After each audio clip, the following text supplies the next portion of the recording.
E continuando nosso curso completo de contabilidade geral para exame de suficiência, graduação em contabilidade e concurso, vamos agora para um tema muito importante, cobrado de forma teórica e também com cálculos em concursos públicos, que é o patrimônio público. Esse assunto entra naquele tema que a gente conversou logo no início do curso, que são os assuntos teóricos, mas que são base para todos os outros conteúdos que vêm pela frente. Então, muita atenção nos 4 pontos que eu vou falar aqui, porque essa aula é de extrema importância e serve de base para quase tudo na contabilidade, tá certo? Então, vamos seguindo aqui para a tela do nosso iPad.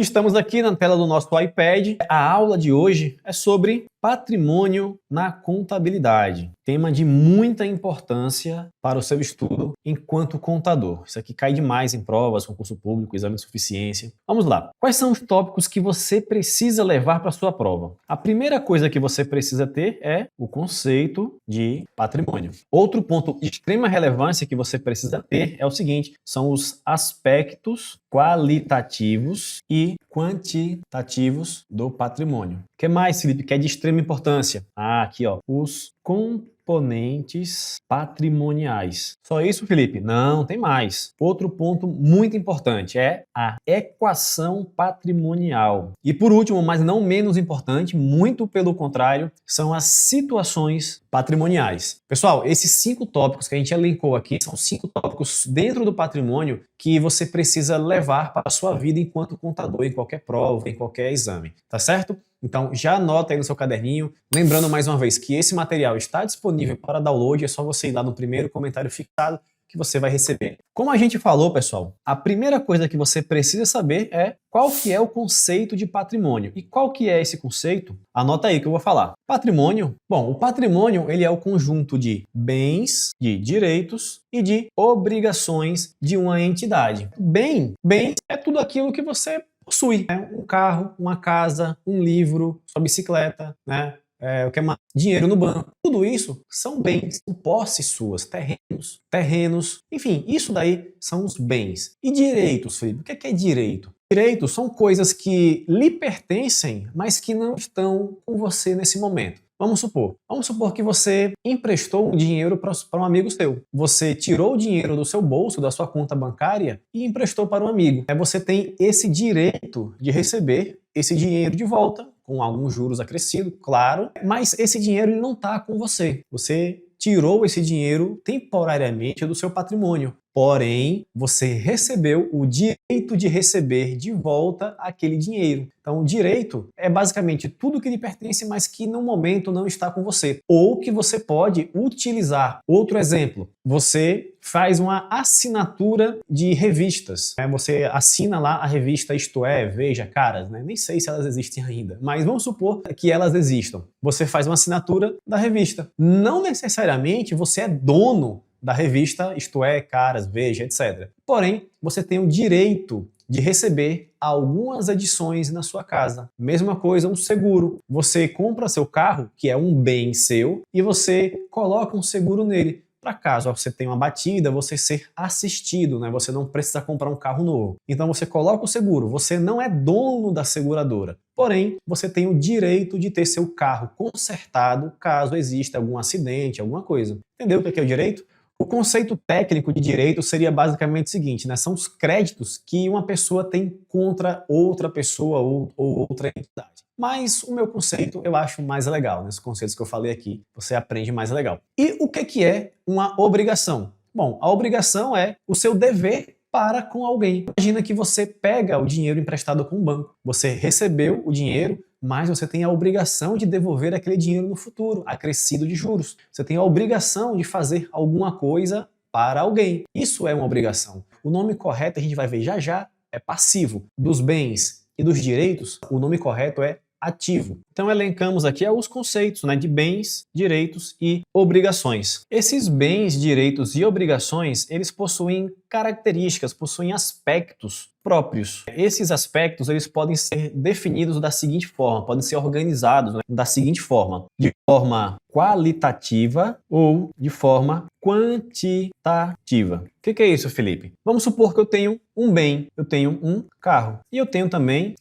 dinheiro, e eu tenho uma casa. Todos eles são bens, mas cada um deles tem características próprias. Então, na contabilidade, a gente vai aplicar aspectos qualitativos, né? Dar uma qualidade característica diferente para cada um. Já o aspecto quantitativo se refere a valores, a dinheiro, a valores. Então a contabilidade ela vai avaliar, ela vai dar um valor específico para cada um daqueles elementos que nós vimos aqui. O bem, ele pode ter um valor específico, o direito pode ter um valor específico, a obrigação, ela também pode ter um valor específico. Então a contabilidade, no aspecto quantitativo, ela se refere ao aspecto de dar valor ao patrimônio. Existem tantos aspectos que a contabilidade também trata o patrimônio, que é o aspecto estático e o aspecto dinâmico. O que é isso, Felipe? O aspecto estático, ele controla, demonstra. O aspecto estático, ele controla, demonstra o patrimônio sem considerar suas demonstrações. Já o aspecto dinâmico, ele faz o oposto. Ele controla, ele demonstra o patrimônio considerando as alterações. Isso vai ficar um pouco mais claro para vocês um pouco mais à frente. Mas para agora, anote isso daqui, que a contabilidade ela trabalha sobre o patrimônio com relação aos seus aspectos qualitativos,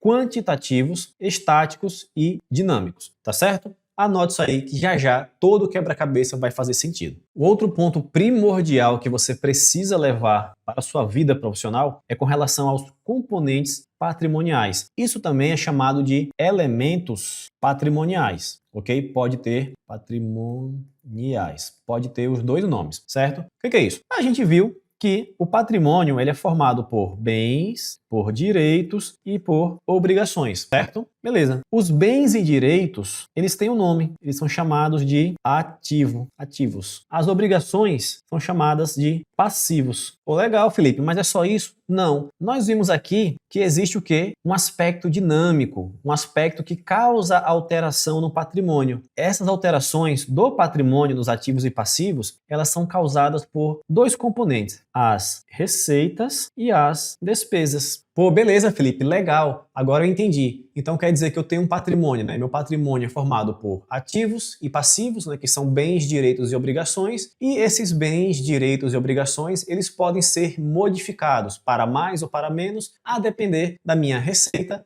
ou da minha despesa. É só isso? Não, falta só mais um detalhe para a gente fechar aqui os elementos patrimoniais. O seguinte, o passivo, né, as minhas obrigações, existem duas divisões dela, que é o passivo exigível e o passivo não exigível. O que é isso, Felipe? Passivo exigível e passivo não exigível. Vamos lá, vamos supor o seguinte. Lembra do exemplo que eu dei para vocês de que quando você pega um empréstimo com o banco, você é obrigado a pagar aquele empréstimo, certo? Ou seja, se você não pagar, você vai para a justiça, vai para o Serasa e tudo mais. Você vai ter um problema grande. Então, a pessoa a quem você deve, ela pode exigir o pagamento, pode obrigar você a pagar. Então, esse empréstimo, no seu caso, ele é um passivo exigível, que ele pode ser aplicado várias penalidades em cima dele, beleza? O outro passivo não exigível é o seguinte, eu tenho uma dívida com alguém, só que essa pessoa pode nunca me cobrar. Esse passivo exigível nas entidades é o dinheiro que o sócio coloca na empresa, é o chamado patrimônio líquido.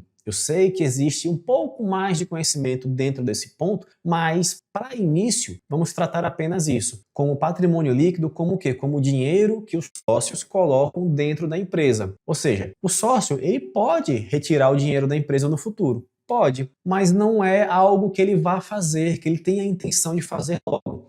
Então ele deixa lá, vai ficando.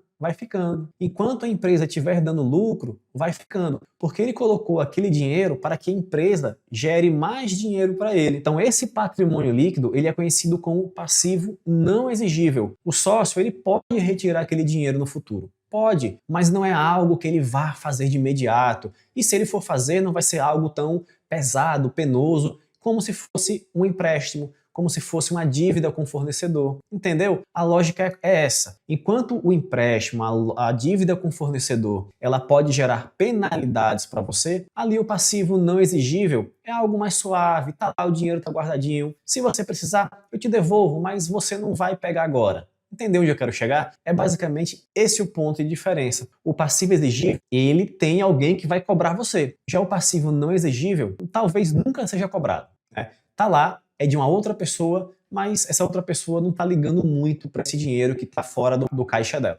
Entenderam? Então essa é a diferença entre o passivo exigível e o passivo não exigível. Tá bom? Óbvio, o nome disso dentro da contabilidade é passivo normal e o passivo não exigível é o patrimônio líquido, que é o que sobra entre o ativo e o passivo normal. Vamos voltar aqui para a tela do iPad. Então, como nós falamos, esse passivo exigível, ele vai ser considerado o passivo normal, certo? Digamos assim. E o passivo não exigível vai ser o patrimônio líquido, ok? Entendidos? E agora sim, agora nós temos todos os elementos patrimoniais. Nós temos os ativos, temos o passivo, que pode ser o passivo exigível também o nome, e temos o PL, que é também conhecido como passivo não exigível. Pronto, bonitinho. Olha que legal, forma até uma tabelinha. Coincidência? Não. Dentro do patrimônio das entidades, pessoal, isso daqui não é coincidência. Por quê? Mais para frente, claro, vocês vão entender o porquê. Porém, saiba o seguinte, que a soma de todos os ativos, aqui um valor, ela vai ser igual à soma de todos os passivos. Sempre vai ser assim. É uma regra imutável, tá certo? Então já anote aí. O total de ativos vai ser igual ao total do passivo exigível mais o PL, que nós temos esse item aqui, essa equação, ativo igual passivo mais PL. E isso nos leva ao outro ponto, que é a equação fundamental da contabilidade. Galerinha, isso daqui, acredite se quiser, isso daqui cai em prova. Ativo é igual a passivo mais PL, sempre, regra imutável. Sempre o ativo vai ser igual ao passivo mais PL. Anote essa equação, isso daqui vai levar você para o resto da sua vida enquanto você for contador. Então anote isso daí. E aí você pode pensar, poxa Felipe, mas eu vejo pessoas, né, eu vejo empresas com dívidas, já ouvi falar do nome insolvência. Aí você vê essa equação do patrimônio, né, ativo igual passivo mais PL e pensa, poxa, eu já vi tanta empresa quebrando, tanta empresa fechando a porta, já escutei nomes como insolvência. Isso daqui realmente funciona na vida real? É assim mesmo? É sim, pessoal. Só que essa equação, ela admite variações, né? O que a gente chama de diferentes situações líquidas, tá certo? Vamos ver aqui na tela do iPad o que são essas situações patrimoniais, um tema também de muita importância, certo? Situações patrimoniais. Vamos lá. Galerinha, quinto ponto sobre o patrimônio são as situações patrimoniais. O que é isso daqui? Isso daqui é muito bonitinho na teoria, né? Mas e na vida real? Como é que funciona? Pois é, galera, na vida real, isso daqui tem umas 4 variações. Tem 4 variações. Essas variações a gente chama de situações patrimoniais. Vamos fazer aqui uma tabelinha bonitinha. E para a gente falar sobre as situações patrimoniais, vamos fazer o seguinte. E a primeira situação é a situação superavitária ou situação líquida positiva. Isso acontece quando, Felipe? Isso acontece quando o ativo ele é maior do que o passivo, tá certo? Ué, mas não era para ser igual? Sim, mas lembra que nós temos o quê? Temos ativo, passivo e PL. Quando o ativo é maior do que o passivo, nesse caso nós temos a situação patrimonial positiva, a situação líquida positiva. A segunda situação é o famoso passivo a descoberto. O que é isso, Felipe? É quando o ativo ele é menor do que o passivo, ou seja, eu tenho mais obrigações do que dinheiro, do que patrimônio, do que bens. Então essa é a nossa segunda situação. A terceira situação é a seguinte, é a situação nula, que é quando o ativo ele é exatamente igual ao passivo. E nós temos a última situação, que é a situação líquida positiva sem obrigações. Essa situação ocorre, pessoal, quando o ativo ele é igual ao PL, ou seja, quando o meu passivo exigível é igual a zero. Então, essas 4 situações, pessoal, acredite se quiser, isso aqui cai em prova. Então, anota, estuda, revê essa aula, né? Revê essa aula, porque isso daqui é de extrema importância. Então, pessoal, não negligencie essa parte introdutória, tá certo? Isso aqui vai te ajudar muito nos seus estudos. A gente vai resolver algumas questões sobre esse tema para você ver como isso aparece em provas, concurso público, etc. Tá certo? Então nos vemos na próxima parte.